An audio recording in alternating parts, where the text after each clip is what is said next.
Pathian thi thiang him ilo ngai thang u Gideon sa chanchin Gideon na chanchin hi rorel tu bungruk chan som pakhat atanga som pali tinlal pa van tir ko alo kala ofra khuwa abisrit mi josa sa sathing hoya athua tin afapa Gideon Midian hote mu theilo turin Gideon an Midian hote mu theilo turin grape sor na khura bu alo vua tinlal pa van tir ko chon he na aron in lara anena nang mi chak huai sen lalpa chu inena aume atiatin Gideon an hena o kapu lalpa kan hena si chuan engti ziange hetianga kan chunga thil alo thlen si min thla tu te khan lalpa nai kuptara mata chu min hruai chho ni lom ni tia athil ti mak tak tak te min hriu thin te kha khoya nge ani zo ta tuna zong lalpan min thlau thade towa Midian ho kuta min peto alom tia tin lalpa chuan ma chua ena hena he ichak na hian kalla Israel ho hi Midian ho lakata chandamang che katir che ni lom ni atia athu kan chiar te lalpan mal mi som sak se amen he rombol na hi zet thua cheng lo ba kan se tam lo kho maya abik takin i tuna hian kan pu kan nu won ya ka pre chimal soma he hun ka chang don ti ang shet khan ki ani po thani mangaya guidebook miron pe ya ten asangin pu zolian roi te min pe poka tin dr zo khuman a ti to choi bi chan pui poka chuta chuanin ale khapu poka hoi khat bu na nia kun kar la ka zan mutona te jinga te kachiara chuan akalo khiat lo wa pathian ni na mi lo nga ziale pathian ni na mi te manga na athona sanjia alam chiang le in ka kheli kala chiat chuak man lo na ngai nom katia a tin sa tong pe kan tiam lu tuk lo mong chang chiara ti ve kan nia hian to chong kan in dia chu ta chuan ni nei kho ve la rồi Polian Berjuno emoloni a even odo tu Polian ber ram dai dar sao ber kan ni angin o kati chu tiang khop chuan in ram zabni tu na zabni pakhatem ni toem chu tiang pur vela chuan in the Gideon's International Hymn Room apolani a hetiang khopa rong bolna dar sale poi mo hi aum chuan ngem o ti kha mi ngai tu tir ani chu tiang a chuan hei ki ni kan rama po kan chia tin helai ki ni engwa po hen ri kan tinga ai organization da po kha set up po ka tiang lo ba sa bi borber pumpu sa borber emo mi dora chuan kan ni mai ye chu tiang chu ani a empo ni sela hemi lampo lo din chu chota le ai vel bol dan la makha voina hian sei tu kani kai telo ba sei dom point na ka telo ani amai ro chu he pol din chan le ana to apoi mo awangin he voini hian sei lo thelo ani don ani he kan khe tangen chanchin tha hi thon thu ani lo ba thuta ani ya chanchin tha hi thului ani lo ba thuthar thunung ani ya enge chanchin tha chu sei pia ngai lo ba kan khet chen ni ma se kan se ma mi in he to chuin le kha asira abia chuta chon apasa chu chanchin akhet kha chanchin tha ani ye chanchin tha tin chanchin tha Bible na ti chu ting la bani thulo mani min ki ngam in na ha ki ngam na ta ataksa alo tam le chanchin midang na ng fiat khan an sung te mo chu chân chin sa ala ting lo an ti chân chin lo mong thu lo ani chân chin sa chu nge thì na ta nun le na thu chúng ta có chân đặc sa mấy điều là thà ráo nun le na thu hi chân chin sa ani thu lo thu sa han ti khan chân chin sa kan ti hi apok phalo ani ya chân chin sa kan te ro chuan thì na ta nun le na thu chúng ta có chuan đặc sa le thà ráo ti dam le na thu hi chân chin sa chu ni chu chân chin sa buồn đặt lệ khil đặt chu rin tu te ti tu atana pathian na arun ti tak ania mo purna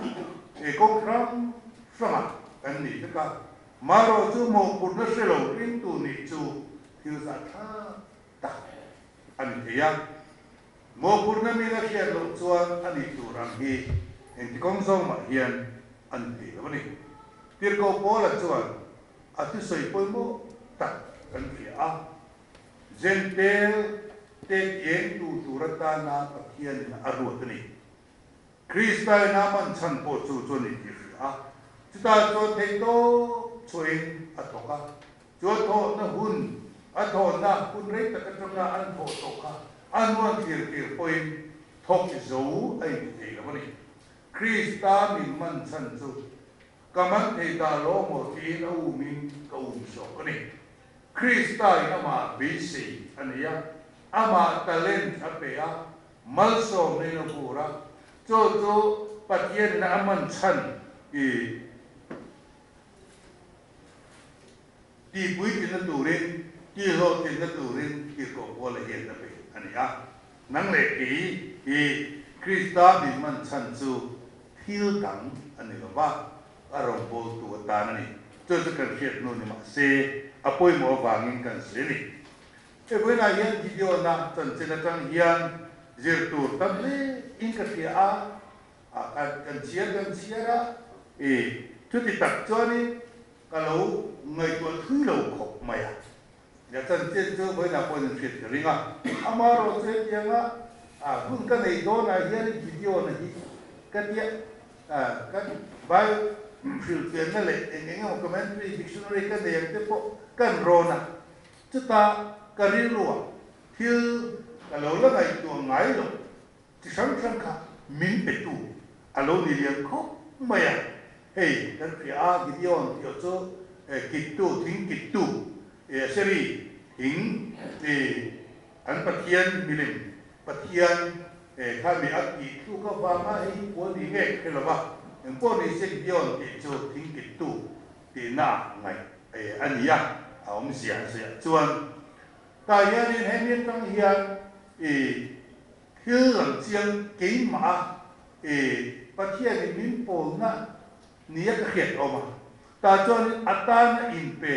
lalpan mang ti hi ke ma hian chiang kho pani tin pakhale chuan to ti ka sei do na nia pakhale chuan mi ngai tlom te hi lalpa mi man thei ten ni atan ti de aba hemi bung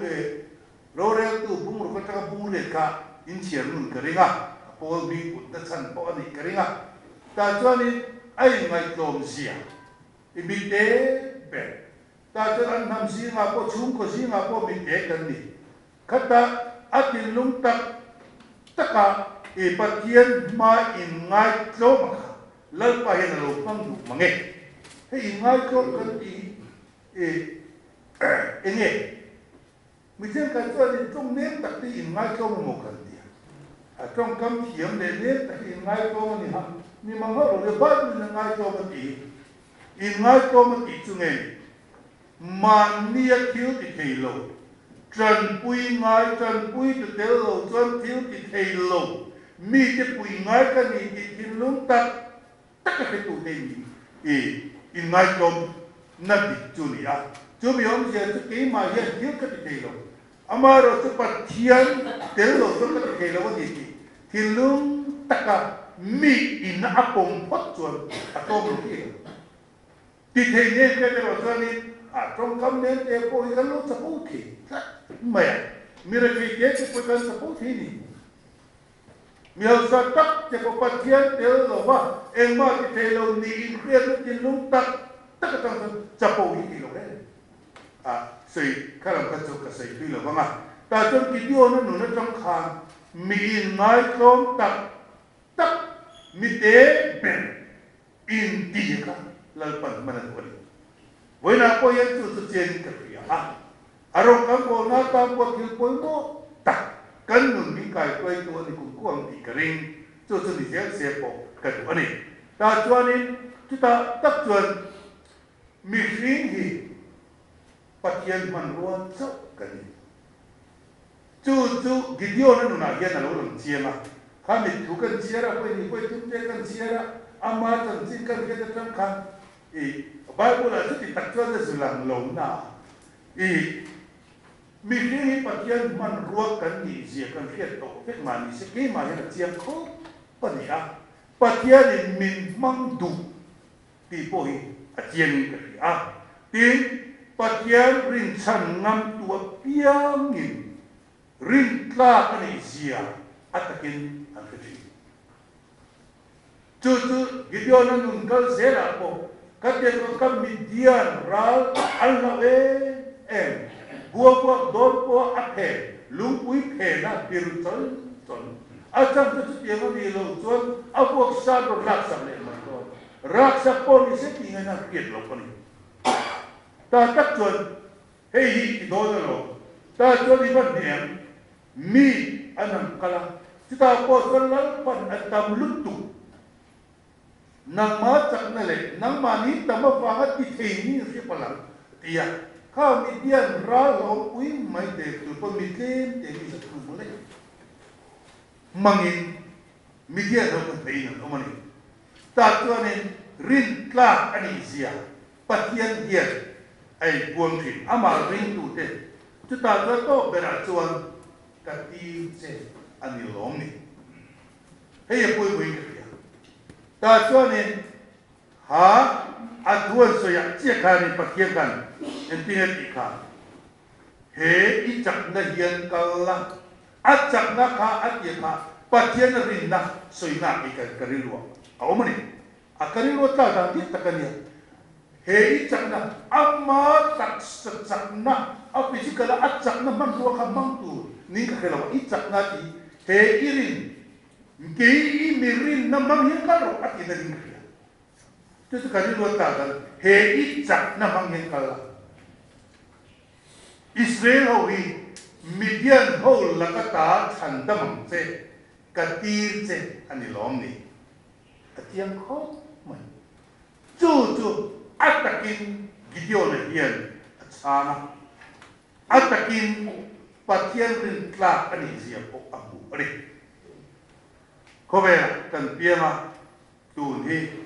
cần xem à ấy trên cái page chú thì có vẻ cần cũng trong tụi lắm tổ cần đi tìm cách ổn mê when ta học cái nó bấm chìa cái nó to lo ba cùng sông lý sông ngã sông sari sông ngang sông riết còn một thuốc tiếp bộ cần gì ta cho nên chân chính anh em tắc chứ cứ chia lâu thấy lâu cần gì anh chân chính nghe cần được chia đôi cần tầm rây lục ai cần tầm su mà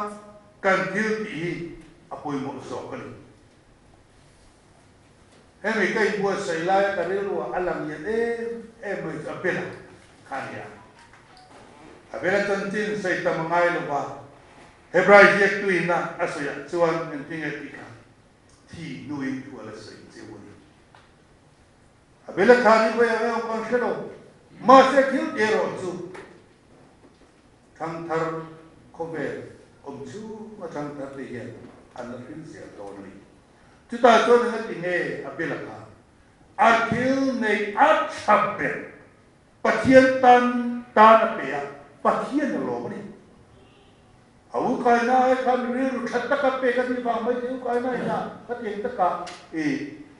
ai xí cả lợn pa in abela ka ina tingelo ata akil ne chan yen ta ape ui mi lavin ani hi ari oma chúa thiếu thì chú thì nụ ôi thu lơ sấy tụ anh Isu ka kovela Adam sunga reigo kum som tume oi o sao đi chúa thiếu thì chú thằng thằng song hiền nó sẽ so kinh cần nó buông dẻo thôi mà tin được kinh tế bộ chân tin được cái gì rồi thiếu thì thằng thằng hiền các cái định thôi khó về lại rồi chứ mình đắp đi được rồi mà sẽ thiếu thì rồi sẽ thì tổ đồn mà tất cả đi tế bộ thiếu thì khó về rồi chứ dùng cho India làm pa râu quỷ này ở dưới dẻo đồn này mi tên kỳ hình kinh nghệ mình biết là có vẻ là cũng luôn tour cái nông lộc á cái là thì đó từ là cho anh nghe các đồng chí đồn này cần thiếu thì dòng cần lùng phun anh á anh lùng nghe các phun tôn chân chính phá kinh ngã ta na man rô bôi mộ bể ông chun cái gì tu Bible hi anh ha ta chuan he Bible hi apoi mo mas sabera anunum berbo akiti bokani chu rongbo la keng tu kovel uapa rongbo la chu the international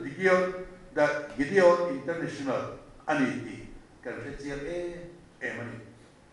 he la li so Krista na rongbo na min pe ka chu kovel zong kalon tiu siam zong ne na chân chính sa phiêu ru in he chân chính sa kili mi malina ko zo chi ani lo ba he chân chính sa kili ko kran malina ko zo chi ani lo ba ko ve zong kala chân chính sa phiêu tu rian ko ve ram bung pakhat ko ina ti zo chi ni lo ko ve huwa pa ye ngai chuta chuan hurin na adai kan lo pathian na ko ni fia rong kan bol ho na pun takatsu he Gideon International hi ani a he hi makop maya pathian poi malasom ni dichina kan ngai ta kan khan kom sa ka sare som ko pakwa abu ta mi mala lo ni ya sa sare som ko pakwa mi patu mi na antran he India rama ko hi ani sa ka sa ko som ru pakate mo chawa om Mizoram a pecho le kum som ri pangapo na ni lo ba kan ta tho ta na Indian aro pui company kan mamba ero chulatam kop maya kovera tong se sang sang suang emo ania chuta chone do na ye tong som ko ko ye emo ver sawa Bible li le lin alo ni a India ram tong saka sar suanga he kai India ram tong so bakwa mo cha ani mapa abalatam ti tur abalatam chú pathian na ming ko na ani a empori sila geimani in he zong zong kan thong zo ti don lo amaro thang tha ro la ka tu te ne la he rong bo na chun zong tu kan siam ze ri atha in ka ringa he video international he kan sinothian pol ram te tho na tu ra kan pe son te ani na amaro so rongbo na abang yan ni mai te the Gideon International ero hitu sinot ina affiliation aput ngai lo ba arongbo tu arongbo tui ani jobia bang joni hemi affiliation fee mo po ti ngai lo fiat tui ngai lo kan tiang tu ani a ta joni ko khan mal apo sale takin ting rong kan bol te ani ya he rong bol na mang hian lalpan na sa takin to kani hey avoida hian kan ho tu te noma nimin ta lokani he kan sinot house ko mi kan siu cha kala Bible kan song alo tambai lo ba ta cho cái này luôn cho cái ô tu ta cái pusomate mo aku zo ku mate mo ka hilanga mi zo Bible English tu tu le kan cho ai lo ta tu ri me mo ka tia ta cho na VIP room kon cho na lo ta miso Bible adro English aka a miso hi la om thei sia at mang tu tam so kan ni sia ti ka kan ne mai dai chu kan sei tu a ko la ya po kwa ni a Bible English tu kan bu a kan ru ma chuan amaro chu do ma ka ta ko no mem ka hilowa chu tiang chuan ni na tho tu ala tam se do ni pathia ni Gideon ne katir che anilomi ati kakre ngila lalpan mintir ni in wai takle patien ring takin herong mo lai sin so zera u tu kan sai lalpan ba mi som sa se amen